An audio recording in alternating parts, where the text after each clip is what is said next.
They don't tell you in library school that teen librarianship can kind of age you pretty quickly. Just found 3 gray hairs, and I'm pretty sure it has to do with teens after school.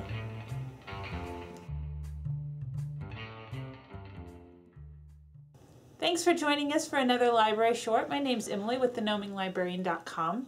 We're going to switch up our library shorts a little bit. I'm going to ask Julia a question at the end of this video, which she has to answer in her next library short, and it's going to continue on that way. She'll ask me a question, I'll answer it, back and forth. It's going to be a little fun, kind of any topic we want to talk about, things we're passionate about, things we want to know about each other. So if you do have any suggestions for questions, make sure you leave them below. We're always willing and eager for your questions. Since I don't have a question today, I thought about starting with just telling you, or actually introducing you to someone special. If you head over to thegnomelibrarian.com, you might be familiar with him, but he is my special buddy and he pops up from time to time, and that is Mike the Garden Gnome.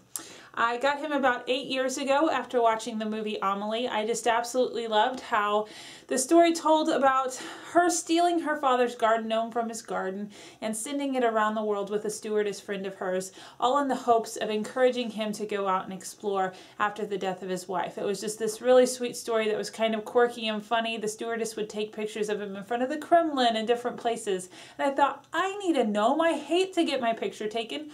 Why not have a gnome when I travel and then I can take my picture of him? So this was way before the Travelocity gnome. I ended up asking my mother for a gnome at Christmas time, which I got chewed out after Christmas about that. So anytime I want any other kind of garden paraphernalia, I'm to ask her in the spring. She will purchase it and hold it for me for Christmas. But Mike came with a pair, so we have Mike, and then we also have Ike. So Mike and Ike. Ike is in a seated position. It's not as easy to take pictures of him in different locations. So he sticks at home and he waits patiently for us to return from our travels. Mike has actually been to France, he's been to Italy, he's been to Mexico, he's been to various states in the US, national parks, different museums, he's been to several concerts.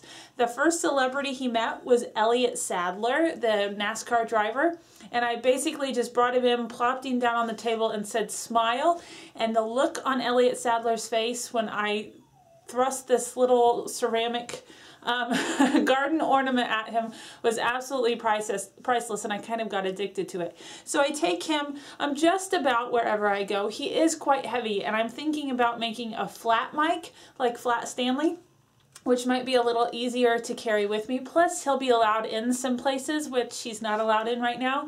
We have gotten kicked out of Graceland together. That was a fun adventure. If you head over to the Gnoming Librarian, you can read about that. And then this past summer, we went to ALA, and I tried to get him into Disneyland, and instead I got escorted to the lockers by Disneyland security, which was actually a lot of fun and pretty hilarious, but he didn't get to go inside with me, which was a bummer. But at ALA, I took him hoping that I was going to be able to meet some authors, and I kind of packed my schedule going to all these different sessions on librarianship and marketing and all these things that were going to help me professionally, which were absolutely great. But I didn't fit in time for author visits. And then I had this like hour block of time that I had nothing planned, and I found out that some authors were doing readings. So I head over to the exhibit hall and I sit patiently in these seats, and I'm like the first one there. I'm all eager beaver, and in walks first Neal Shusterman. So he starts reading out of Unholy, which hadn't come out yet, and it was absolutely fantastic. And I went up to him and he got his picture with Mike, and I was all excited, and he thought I was a little weird, but that was okay.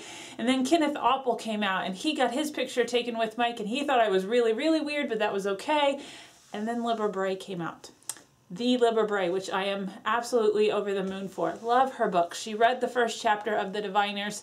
It hadn't come out yet. I was totally enamored by her. She's hilarious. And so I thought, okay, this is my chance. Except she didn't sit down at a table for signings. And I was like, no! So I saw some people going up to her, and I thought, okay, I'll chase her down like a weirdo. And so I'm running down the hallway with Mike in tow and my camera, and I catch up to her. I said, Libba, will you please take a picture with my gnome? And she goes, of course, honey, so sweet. And so I hand her the gnome, and she gets in her kissing pose, And I totally fangirl out and my hands start to shake. So my one picture with Libba Bray and Mike the garden gnome is blurry. Oh, it was a travesty. It was awful. But I do have the pictures. There is proof that Mike got to meet Libba. So that is my question to you, Julia. Which author have you met or would you like to meet that you would totally fangirl out over? So can't wait to hear your answer. If you want to check out more about me and Mike the Garden Gnome, make sure to head over to the Gnoming Librarian, and I will see you next week for a Q&A the Librarian Way. Bye.